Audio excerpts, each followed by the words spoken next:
Okay, Bobbie's microphone, A, B, C, D, E, F, G. Yeah, Hello, hello, hello, hello. fantastic. And I am rolling. Nev, we've always talked in Los Angeles or New York, and now it's such a thrill to have you in Dallas to talk Thank to you. you on home territory. Thank So, you. big welcome to Thank Dallas. you very much. You made this movie for me.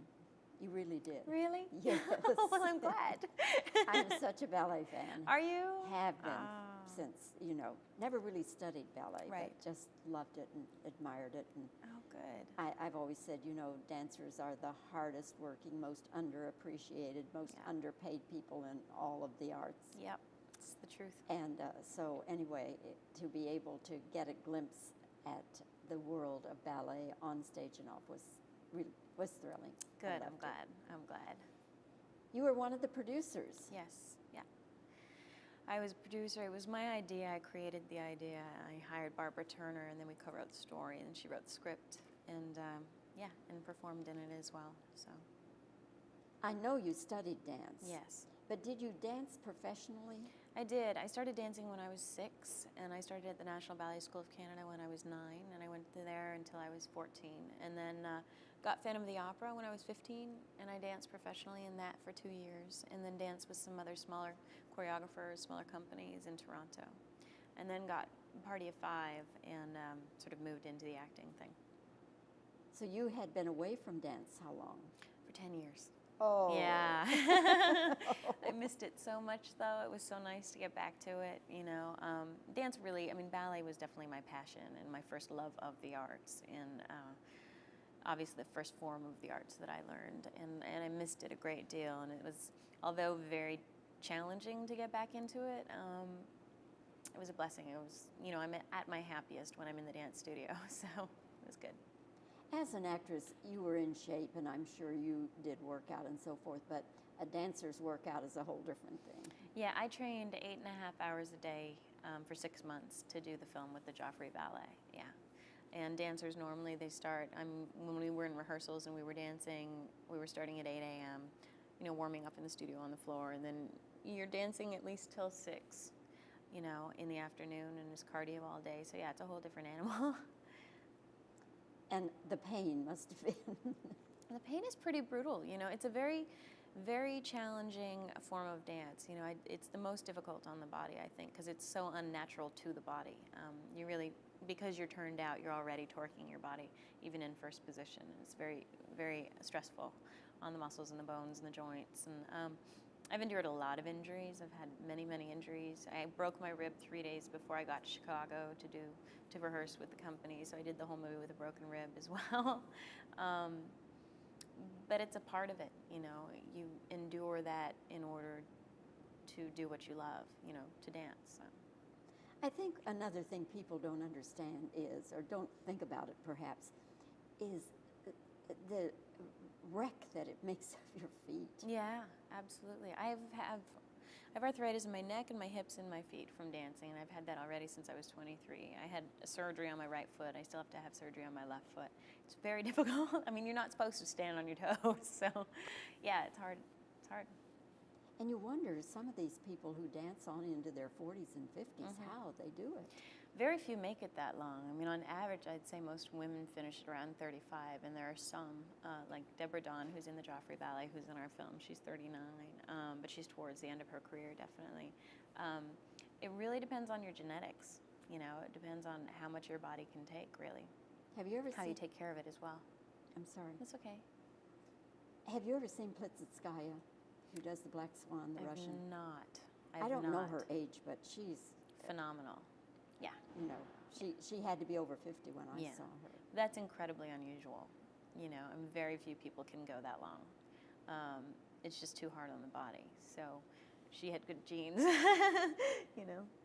And a lot of hers was in the arms, Yeah, too. absolutely. As you get older, you can't really do the tricks anymore. You can't really do the allegro. You can't do a lot of the jumps, and the point work's a little more challenging. So it becomes more about expression. But I love watching older dancers. There's actually a company, Nederlands 3, which is Yuri Killian's company.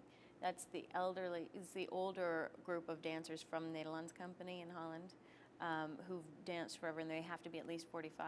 And they're one of the most beautiful companies to watch because they're so mature with their dance. You know, their expression is phenomenal and their performance is phenomenal. It's no longer about technicality, but about performance, and I love watching them. When you got the idea, and obviously you've had the idea for a long time, but you decided to get serious about it. Yeah. Who did you go to? Well, it was a process. It was 7 years for me. I originally had it at a studio, you know, and I realized very quickly that they were happy to have a movie with me in it that happened to be about dance instead of a movie about dance that happened to have me in it, which was what I wanted to make. So I took it away from that studio and went and developed it on a smaller level. I got Killer Films involved to co-produce with me because they're very good at getting films that should be difficult to get made. And then I went to Barbara Turner, who wrote Pollock in Georgia, and started developing the script with her because she's incredibly talented. And when Barbara and I started, we said, this is very Altman-esque. It has to be Altman-esque. Because I didn't want to tell the story of a girl who's in the chorus and wants to make it as a principal dance. We've seen that before, and it's not all-encompassing about the world of dance. I really wanted people to have an understanding of the sacrifices that dancers make and what they go through. So from the beginning we said that, and then eventually we went to Bob Altman, and were shocked to find that he was intrigued, you know, and I spent a couple of months flying to New York and talking to him about my passion for dance and why I felt it was an important story to tell, and just introducing him to choreographers and dancers and showing him dance pieces and trying to convince him, and I think he just finally caved in, you know. But we got Bob, which was great. The solo dance that you, well, it's not a solo, the pas de deux Pas de deux, that you do to My Funny Valentine. Yes. Is that in the Joffrey repertoire? No, that's actually not a part of the repertoire. That was choreographed by Lar Lubovitch, who is a phenomenal choreographer out of New York. And he's been working with the New York City Ballet recently. He actually, that piece that we used, the Funny Valentine, he just made a longer version, a 45-minute version with 3 different couples, and New York City Ballet just premiered it for the first time. But he's a phenomenal choreographer, and it's a piece I'd seen and wanted to do. So we brought that into the film. That's beautiful. It's a beautiful piece. And you dance it beautifully. Thank you. I really enjoyed that very much. And the recurring theme was so nicely done. Good. Yeah. What was important, you know, I love the fact that Bob decided to keep the song of Funny Valentine playing throughout James Franco and my scenes throughout the film. And it was important because we didn't want it to seem like, okay, here's a semi-documentary view of a year in the life of a company, and here's a plot line with, you know, 2 lovers.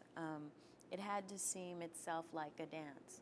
So Bob's idea was if you had the same piece of music playing throughout each scene of James and I, then that itself would be like a pas de deux. Did you ever decide, or did you think about when you were making the movie, like, oh, I wish I could just go on and on and on and on with dance? For sure, for sure. I felt like I'd found my home again dancing, you know, just being in the studio. It really is my favorite place. And just getting back in shape and doing that much work, I felt like I would love to continue. But it's not possible, really. I mean, the truth is, if you're a dancer, that's all you can do. You have to be doing it 8 hours a day. And if I were to choose that, and Jerry Arpino, the head of the company, asked me to join the company after we did the film, which was a huge honor. But if I were to choose to actually do that, that would mean giving up my career in film and in acting and producing and everything that I'm trying to do now. And I would probably only last about 5 more years because I'm 30, you know, and on average you finish around 35. So it wouldn't make sense, although I miss it a great deal. I'm going to dance at some point again. I'll find ways of getting involved. Domingo Rubio, who was my dance partner in Funny Valentine, has moved to Los Angeles and wants to start up a dance company there. And so I've been helping him with choreography, and I'm going to try and help him set up a company there. So I'll find ways of staying involved. And you can. Yeah. You can. Yeah. Hang on, Lyle, just a second.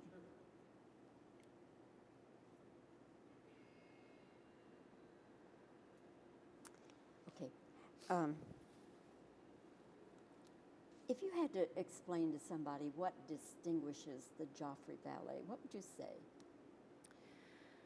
What I love about the Joffrey Ballet is, first of all, I feel that Jerry Arpino really casts his dancers and chooses his dancers for expression, not just simply because of their great technicality.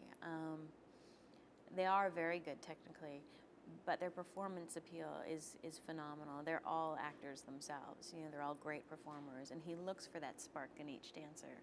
Whereas a lot of dance companies choose their dancers just because they can do triple pirouette or have the greatest technique, which I find boring to watch. You know, I'd much rather watch heart, and I think they have that.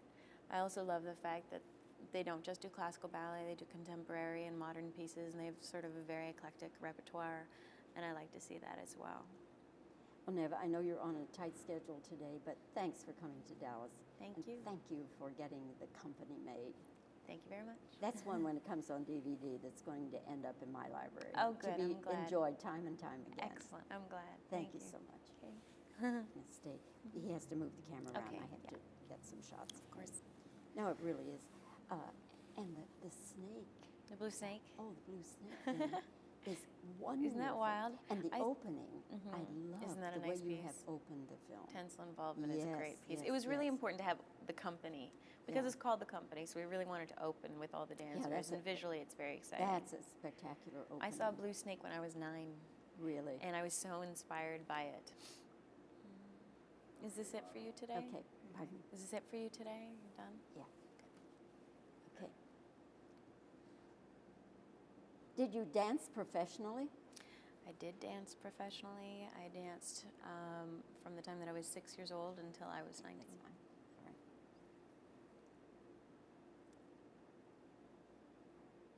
As an actress, you stay in shape anyway, but for a ballet dancer, it's a whole different thing being in shape.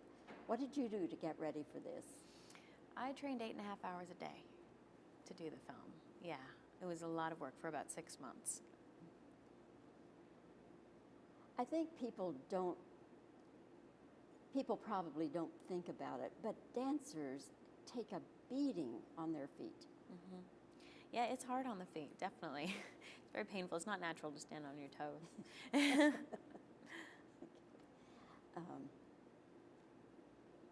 Once you got the idea and you wanted to do this, how did you bring it together?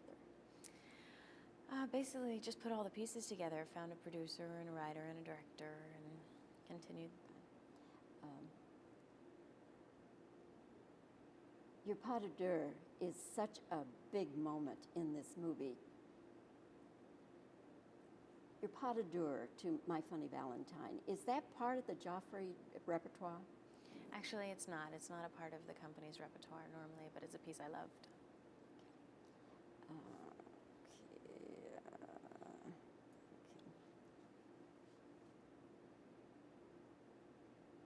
What is it that distinguishes the Joffrey from other ballet companies? I think they're phenomenal performers. They do contemporary as well as classical ballet. At any time during the movie, did you think, oh, I wish I could just continue as a dancer? At any time during the movie, was there a time when you thought, while you were doing the film, did you ever think, gee, I wish I could continue being a dancer? Absolutely. I miss it a lot, and I love it. So. Okay. That should do it. Great. Yeah. Great. Very good. That's a wonderful interview, Neve. Good. But I remember you from our other interviews. Yeah. You're together. Really good. Thank you, Neve. Pleasure to meet you. And good luck. Thank you. Lovely. Lovely to see you again.